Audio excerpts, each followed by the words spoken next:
Dans cette vidéo, on va essayer de résoudre le problème de cette poutre sur deux appuis avec un effort concentré par statique graphique. D'abord, la résolution analytique de ce problème. Donc c'est une poutre sur deux appuis, un appui O, un appui O', avec un effort concentré de 4,2 kN à 3 mètres.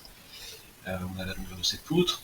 Donc la résolution analytique, le principe fondamental de la statique, c'est que la somme des forces en Y est égale à 0, et je vais écrire que la somme des moments au point O est égale à 0. Ce qui me donne la réaction d'appui en O', la réaction d'appui en O, et puis le moment max qui est au droit de l'effort concentré F. J'obtiens un moment max de 10,2 kN. Et voilà l'allure de mon moment fléchissant. Donc l'idée, ça va être de retrouver ça par statique graphique. Bien, donc passons à la résolution par statique graphique de ce problème-là. Je reprends la poutre sur deux appuis avec mon effort, et d'abord ce qu'il me faut, c'est une échelle. L'échelle elle va être simple, 4,2 cm pour mon vecteur force, ce sera 4,2 kN.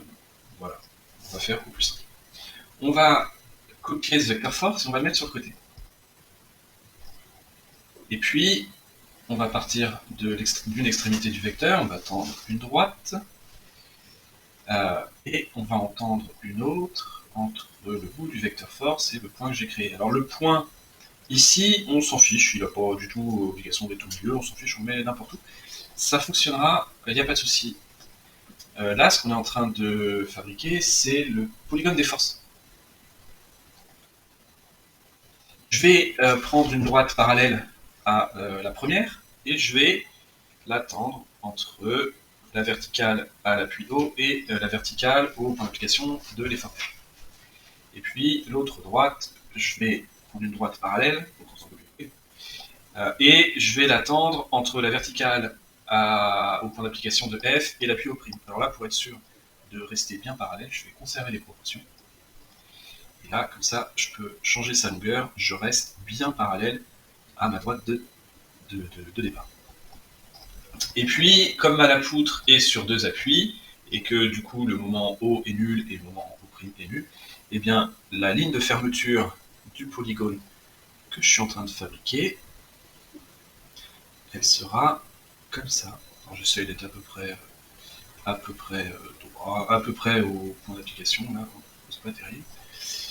Je vais faire un peu mieux. Voilà. Bon. Maintenant je peux passer aux mesures. D'abord, je vais mesurer la distance ici. Alors pour le vocabulaire, vous regarderez la fiche RDM. Et cette distance, je vais l'appeler H. Alors, j'ai combien ici là? J'ai 6,36. Donc H, c'est 6,36. Je vais l'appeler petit h. Et puis, sans surprise, alors ici, j'obtiens, ça ressemble un petit peu à mon diagramme de moment fléchissant.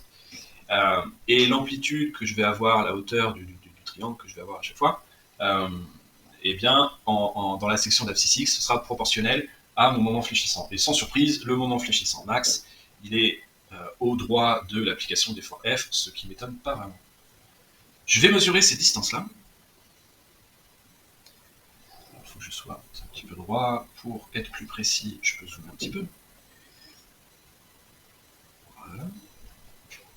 Ça me donne 1,65. Alors je vais le noter, histoire de m'en souvenir. C'est la distance de la petite flèche bleue qui est là.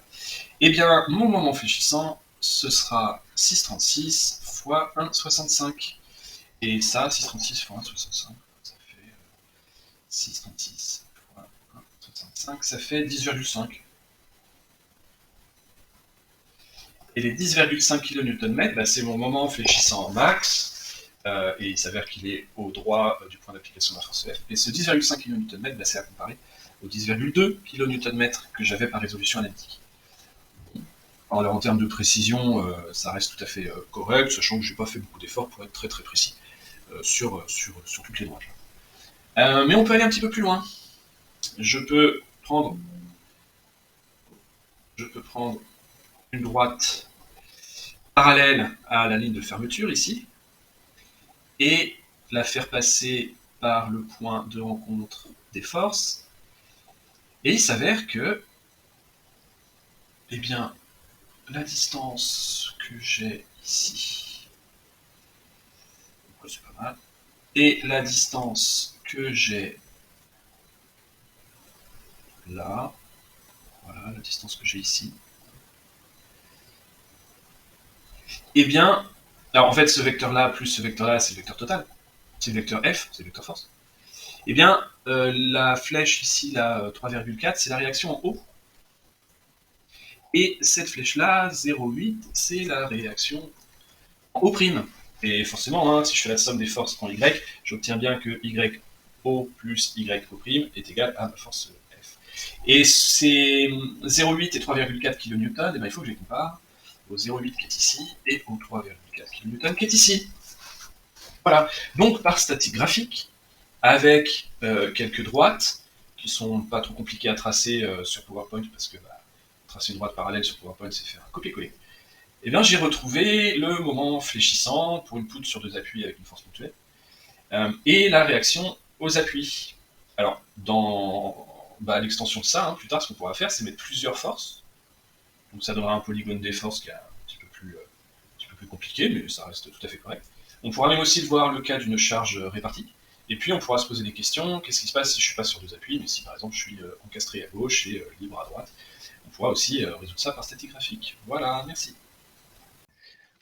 Voilà, alors pour la référence, j'ai rien inventé, hein, ça vient d'un ouvrage de statique graphique de 1898 de Maurice Coquelin, que vous pourrez trouver sur le site de la BNF. Et pour le vocabulaire, en fait, le triangle qu'on a fait sur le côté, c'est ce qu'on appelle le polygone des forces. L'espèce de diagramme qui ressemble un peu au moment fléchissant qu'on a tracé avec des parallèles aux lignes ici, c'est ce qu'on appelle le polygone funiculaire, avec la ligne de fermeture du polygone funiculaire, et puis la distance h qu'on a mesurée, c'est ce qu'on appelle la distance polaire. Voilà, merci.